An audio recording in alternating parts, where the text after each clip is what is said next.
I was standing on my patio that morning, coffee in hand, when Linda, our precious HOA president, came bursting out of my pool like a screaming Smurf. Her skin was glowing bright electric blue, her hair dripping neon streaks, and she was yelling, "Mark, what did you do to me?" The neighbors froze, mouths open, as she stomped across my deck, leaving glowing footprints behind. And you know what? I didn't plan to turn her into a walking blueberry, but honestly, she earned every drop of it. Let me rewind. My pool was my little slice of peace. I'd worked years overtime, weekends, missed vacations to build this house and that pool out back. Nothing fancy, just clear blue water under the sun, surrounded by hummingbirds and a few potted palms.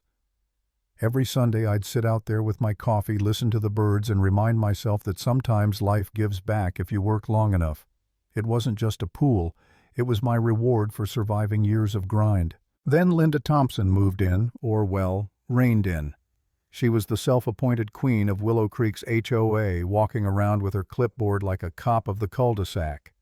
Always with that orange spray tan, always smiling that tight-lipped smile that said, "I own this place." She didn't just live in the neighborhood she patrolled, it looking for someone to scold. Your fence is an inch too tall. Your mailbox color is off code. Your grass height violates the standard. And her favorite word, standards. At first I stayed under her radar. I paid my dues, waved politely, even nodded through her endless HOA meetings. But she had this power trip that made her eyes light up every time she fined someone. My friend Tom, who lives next door, got slapped with a $200 violation for painting his mailbox too ivory instead of sandstone. I remember joking, "Careful man, next, she'll tell you how to breathe." Then summer came and everything went downhill. One afternoon I got home early. It was hot, humid, the kind of day when the air feels thick. I walked into the backyard, and right away I noticed something strange, wet footprints on the patio, a towel slung over my chair, and a soda can floating in the pool. I thought maybe kids had jumped the fence, so I shrugged it off, until it happened again, and again. Then came the day I heard splashing. Not the soft ripple of a filter, no. Someone was swimming. I walked out with my mug in hand, and there she was. Linda, in my pool, floating on my inflatable dolphin, wearing a lime green swim cap, sunglasses, perched perfectly, humming like she was on vacation. "Linda," I said, trying to keep calm. "What the hell are you doing?" She didn't even flinch, just smiled and said sweetly, "Oh, Mark, I was just checking the water. Can't let a pool like this go to waste. It lowers the neighborhood's vibe." I blinked. "This is my pool, private property." She waved her hand like I was a toddler throwing a tantrum. "Don't be dramatic, dear. It's practically a community asset. I'm just keeping morale up." I pointed at the gate. "Out, now." She climbed out slowly, dripping all over the deck, then looked me dead in the eye and said, "We'll talk about this at the next HOA meeting. Think about the community, Mark." That was the moment I should have realized who I was dealing with. But I still thought, okay, she's just weird. This'll blow over. It didn't. A week later I came home early again. The office AC had broken, so I left work midday. I opened the gate and there she was. Again lounging on my float, sipping a mojito like she owned the place. "Linda," I shouted. She looked at me over her sunglasses, calm as ever. "Relax, Mark. The pool's too nice to just sit there unused. You barely swim in it." "It's mine, Linda. That's not the point." She smirked. "Technically, HOA rules say visible amenities affect property values, so I'm protecting the neighborhood's aesthetic." My brain short-circuited. I could feel my pulse in my ears. "Hand me that drink and get out." She handed it over, still smirking, and whispered as she walked by, "This isn't over, Mark." And she meant it. From then on, she became a serial trespasser. Every few days I'd find traces, wet footprints, towels, even her half-eaten protein bar on my chair. One day Tom leaned over the fence and said, "Hey man, saw Linda in your pool again yesterday. Thought maybe you invited her." I almost choked on my coffee. "Invited her, Tom. If I ever invite her here, call a doctor." That night I bought security cameras. First the cheap ones, then the good stuff with motion alerts. The next week during lunch break at work, my phone buzzed. Motion detected. I opened the app and there she was, crystal clear, doing backstrokes in my pool with a wine glass in hand. I confronted her that night, showed her the footage. She didn't even blink. "That could be anyone," she said. "Anyone in a leopard swimsuit drinking rosé." That's when I realized Linda didn't care about logic. She cared about control. At the next HOA meeting, she took things public. She stood up in front of everyone and said, "I propose we make underused amenities like Mark's pool accessible for community enjoyment." I jumped to my feet. "You can't be serious. That's private property." She tilted her head, smiling like a villain in slow motion. "Mark, an unused pool hurts community spirit. We must maintain balance." The room went silent. No one dared to oppose her. After that, the violations started rolling in. Fence too tall. Pool pump too loud. Excessive reflection off the water surface. I kid you not. Reflection. It was harassment, plain and simple. I had a whole box labeled Linda's Revenge Tour. After weeks of this, I sat by the pool one night with a beer just staring at the water.